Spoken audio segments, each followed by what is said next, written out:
Mavis's Mine Incident, written and voiced by Engine Podcaster.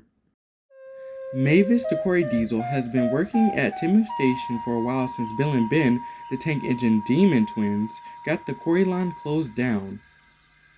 She was still being bossed around by Gordon the Big Blue Express engine, and she was getting very tired of it. "Davis, where's my express coaches? My name is Mavis, and until you get my name correct and treat me better, your express can stay exactly where it is." Thomas and Toby were also there. "Told you this wasn't going to look good." "I didn't doubt you for a second, Thomas," Toby said.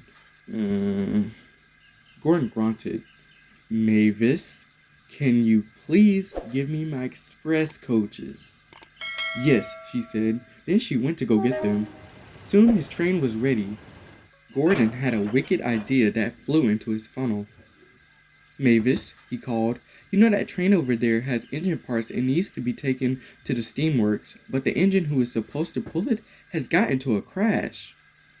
"Oh no," she gasped. "That's terrible. Can you take it for them? The train is a bit late, and Sir Topham Hatt doesn't like late engines. He thinks they're not really useful, especially diesels."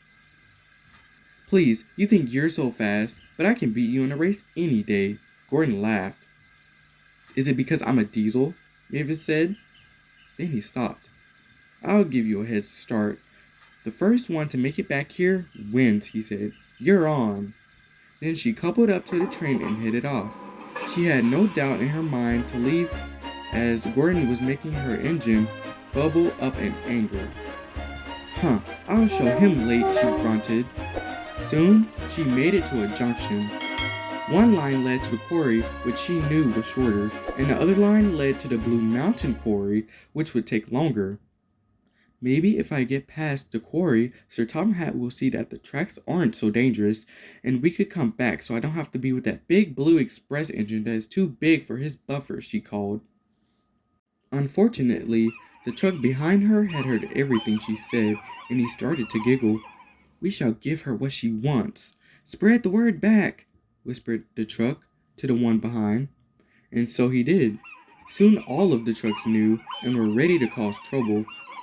Banging their buffers against one another, the brake van that was once attached to her train had silently uncoupled and rolled away. Unbeknownst to Mavis, she only told them to stop, and so they did. Soon she made up her mind and headed down the tracks to the quarry. The quarry had "Do Not Enter" signs everywhere, and "Danger," but Mavis didn't care. She made it to a track that led to a deep hole. She knew she couldn't go that way, but the points were only set that way. Then there was trouble. The trucks behind her began to laugh again. Mavis tried to reverse, but to her surprise, she couldn't. The trucks had set their brakes. Then they began to push. Mavis tried to apply her brakes, but she couldn't. "Where's the brake van?" she yelled, but it was far behind. "Oh no!" The silly trucks had pushed Mavis into the deep mine.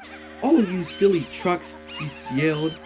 Luckily, no one was hurt, but Mavis was stuck and she couldn't move.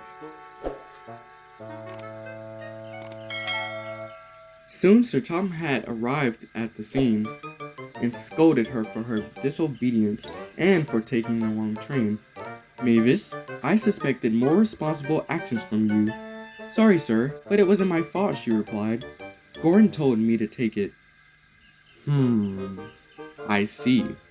So he called Gordon to the scene to help with the mess and scolded him too for his confusion and delay. Mavis was angry at Gordon that day and planned to finally end this little problem once and for all.